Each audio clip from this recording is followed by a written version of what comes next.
It's me, MLB. Here's chapter 41 of Chance Ball, and this one is titled Piercing Time. Just a quick warning on this chapter. No, it's not a smut warning. There is a section here where Dabi gets triggered and he snaps and he puts his hands on Yin.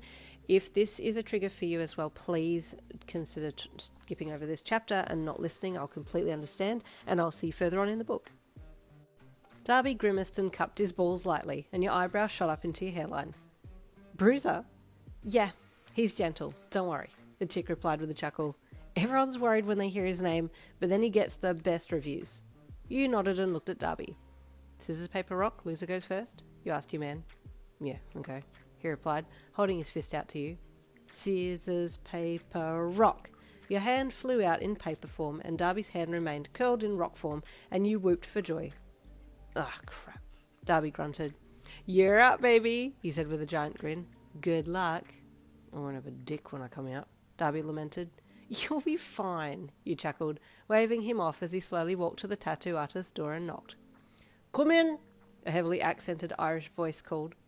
Dabi very slowly turned the handle of the door to the room and then entered, spinning back around so that as he closed the door all you could see was one of his turquoise eyes watching you, and it made you chuckle that he had maintained eye contact for that long. He'll be all right.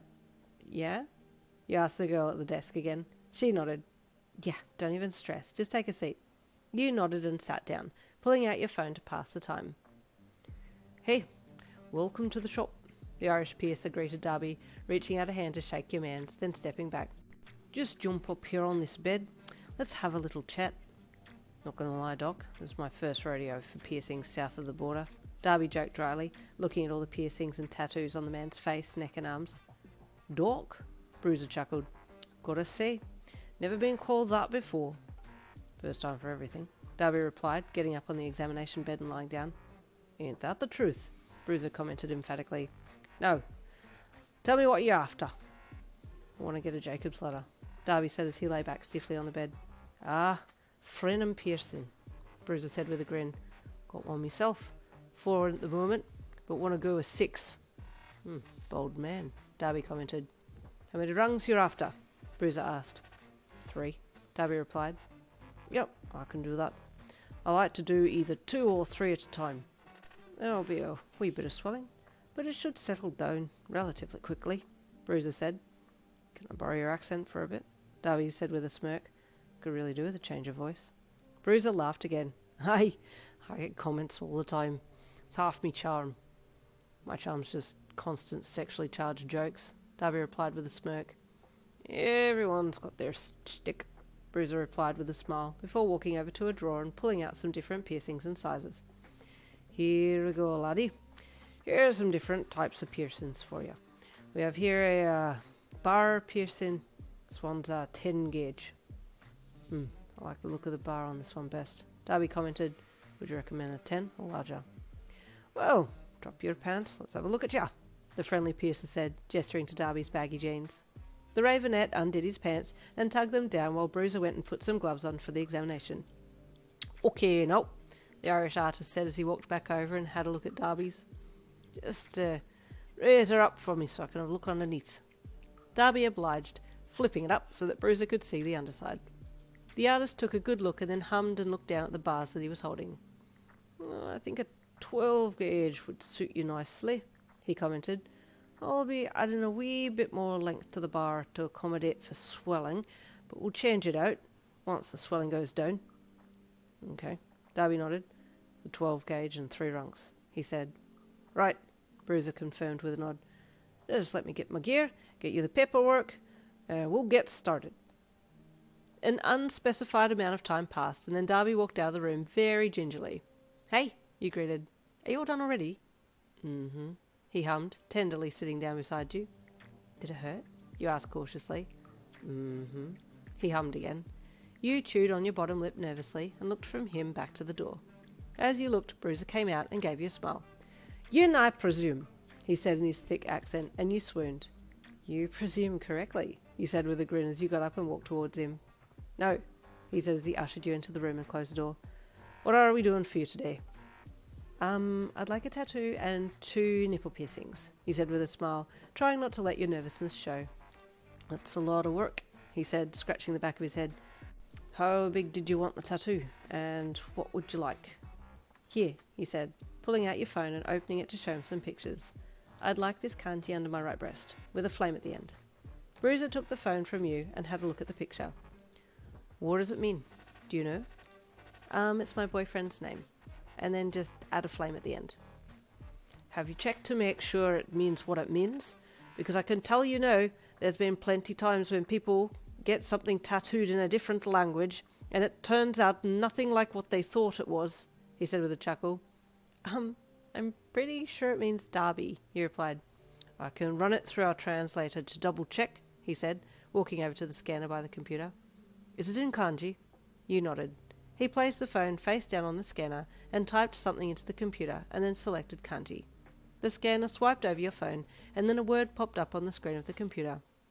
Yep, it translates to Dabi, but in Japanese it means cremation, he said, looking back at you. Cremation? He said with surprise. That's odd. Your mind pulled up the story that Dabi had told you about how his father had treated him, and you shuddered. Who would name their child Cremation? That's a bit sickening if Dabi's dad had insisted on calling him that, knowing that that's what he would try and do to him later.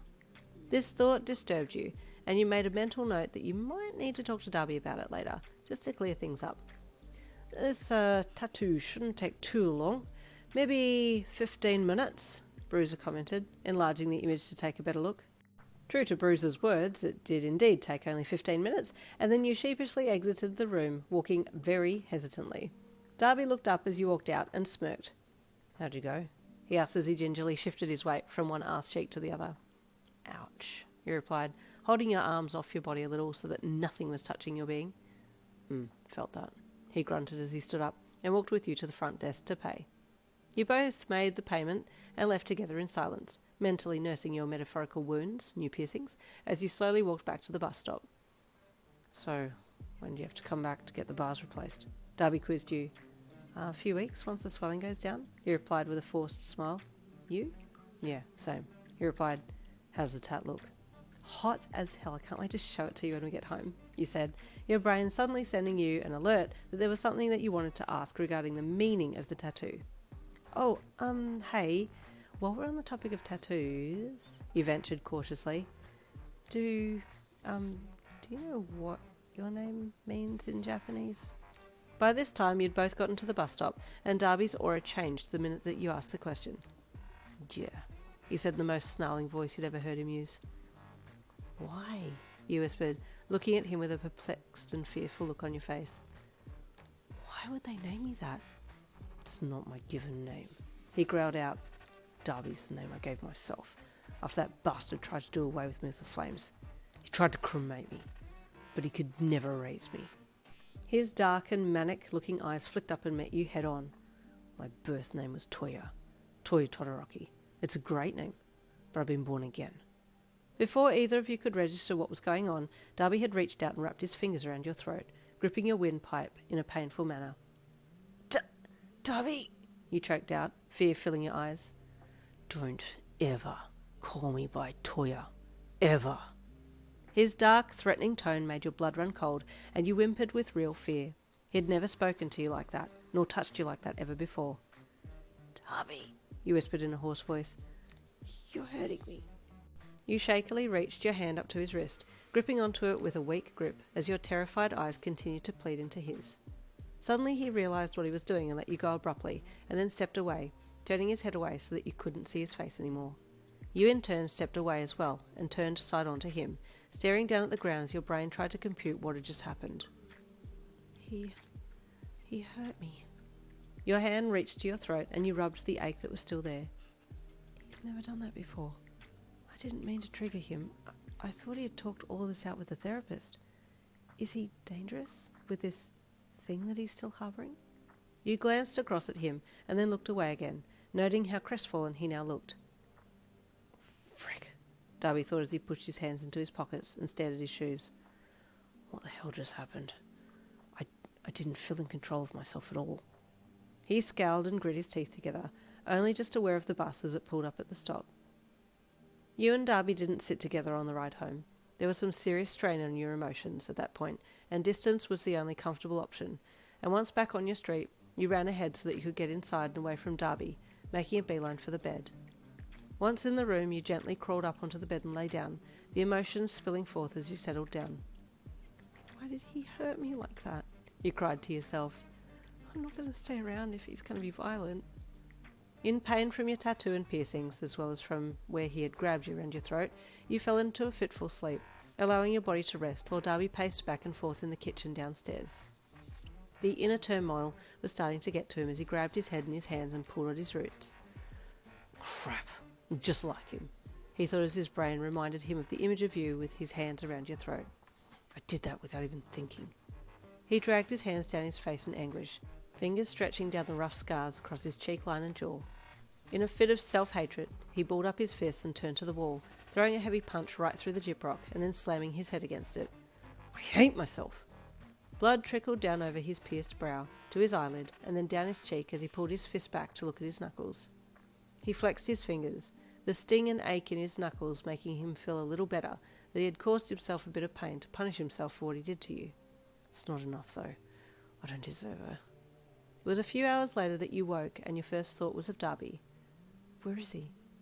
You sat up in bed and listened, but all was quiet, so you hopped out of bed to see if you could find him. Softly you tiptoed down the stairs and walked into the kitchen, your eyes falling on the back of your man as he sat slumped in a chair by the table. Dabi? You whispered softly. He shifted in his seat, but he didn't look at you, and you hesitantly made your way up behind him. You okay? You asked gently, keeping a distance from him just in case he snapped. When he didn't reply, you made an arc and walked around him to try and see his face, and that's when you saw the blood dripping from his head. Oh my God, you gasped, abandoning your caution and closing the gap quickly between him and you. What happened? What did you do? You gently took his chin in your hand and tilted his head up, noting the large cut bruise on his forehead, as he kept his eyes averted from yours. Ooh, that was a little bit of a heavy chapter. I'll see you for chapter 42 coming tomorrow. We'll see what happens.